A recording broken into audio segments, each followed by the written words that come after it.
Basi karibu katika kipindi cha maarifa ya afya, ambapo leo tutazungumzia somo linalosema vyakula vinavyotibu tatizo la hormone imbalance kwa wanawake.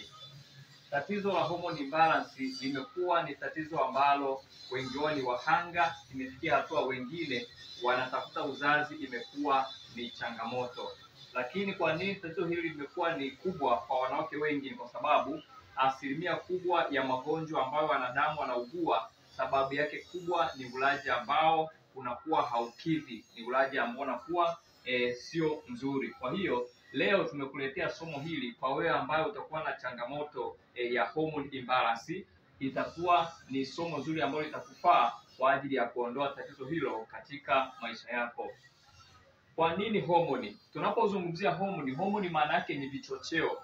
Ni vichocheo ambavyo huwa vinafanya kazi kubwa ndani ya mwili wa mwanadamu katika kukuza tabia, lakini pia katika kubadilisha maumbile ya mwili wa mwanadamu, ikiwemo kubadilisha sauti mwanadamu anapobalehe, naona, lakini pia kubadilisha maumbile ikiwemo matiti pamoja na kiuno. Mwanadamu anapofikia kiwango cha kubalehe, ongezeko la viungo mbalimbali vya mwili vinaongezeka. Kwa hiyo sasa, hiyo yote ni kwa sababu ya kazi ya hormone. Kwa hiyo mfano wake wa hormone zipo nyingi, ikiwemo estrogen, progesterone pamoja na kuendelea. Nimesema kwa nini hormone ziwe imbalance? Sababu ya kwanza ni lishe ambayo haitoshelezi, yaani lishe ambayo sio toshelevu. Lakini jambo la pili ni mtindo wa maisha. Ukiangalia miaka ya zamani na miaka ya leo, mtindo wa maisha unazidi kubadilika. Ndio maana imekuwa rahisi leo kupata magonjwa ambayo miaka ya zamani wenzetu hawakuweza kuugua. Lakini jambo la tatu ni uwepo wa sumu ndani ya mwili.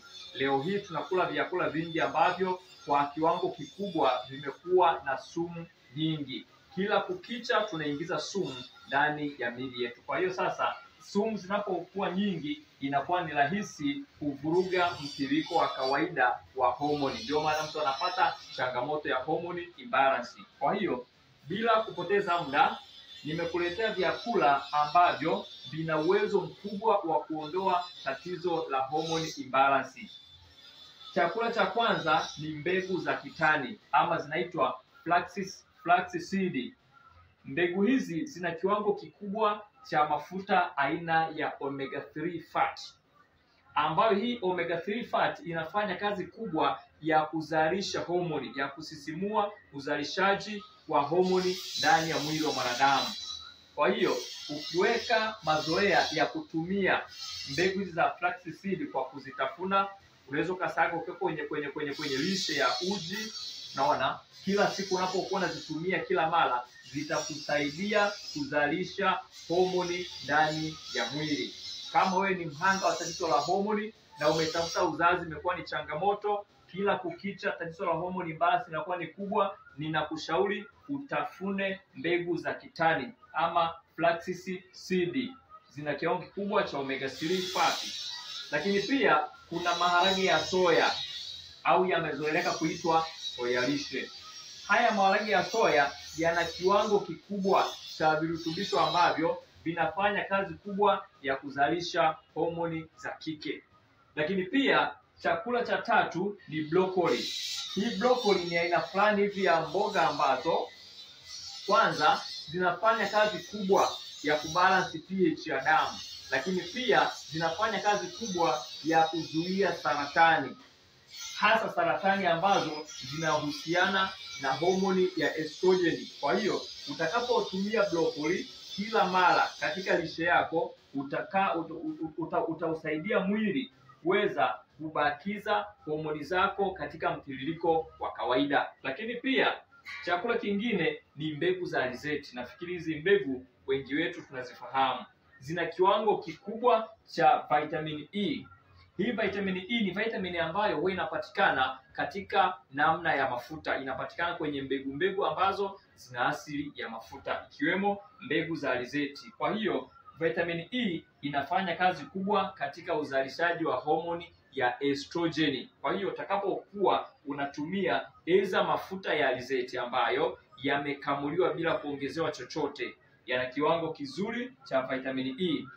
Mafuta mengi ya alizeti ambayo yamekamuliwa na kuongezewa kemikali, unakuta vitamini E imeshaharibiwa. Ndio maana kuna ile harufu ambayo yanapokamuliwa bila kuongezewa chochote yanabakiza harufu ambayo wengi huwa inawashinda, ni kama vile inawakereketa. Lakini bila kufahamu hicho ndicho kiwango cha vitamini E. Maana yake ni mafuta ambayo yamebakiza virutubisho na vinilishi ambavyo vinatakiwa ndani ya mwili. Lakini pia kwa hiyo sasa mbegu za alizeti unatakiwa uzitumie aidha kwa kuzitafuna ama utumie mafuta ya alizeti ambayo nimekwambia yakamuliwe bila kuongezewa chochote. Namba 5 ni viazi vitamu. Nafikiri viazi vitamu wengi tunavifahamu. Viazi hivi vina kiwango kikubwa cha vitamini B6. Hii ni vitamini B complex, vitamini B6 ambayo inafanya kazi kubwa ya detoxification, yaani kutoa sumu ndani ya mwili. Kwa hiyo sasa utakapoweka mazoea katika mpangilio wa lishe yako kwa ajili ya kutumia vyakula hivi katika lishe yako kila mara, hatimaye tatizo la hormone imbalance katika maisha yako litabaki kuwa historia. Mungu akubariki na Mungu akusaidie sana. Tatizo hili linawezekana likaondoka sana, hata kama uwe ni mhanga wa muda mrefu wa tatizo la hormone imbalance. Ni kuhakikishia utakapotumia vyakula hivi tatizo hilo litabaki kuwa historia. Basi Bwana kubariki, tukutane kwa wakati mwingine sana. Asante sana.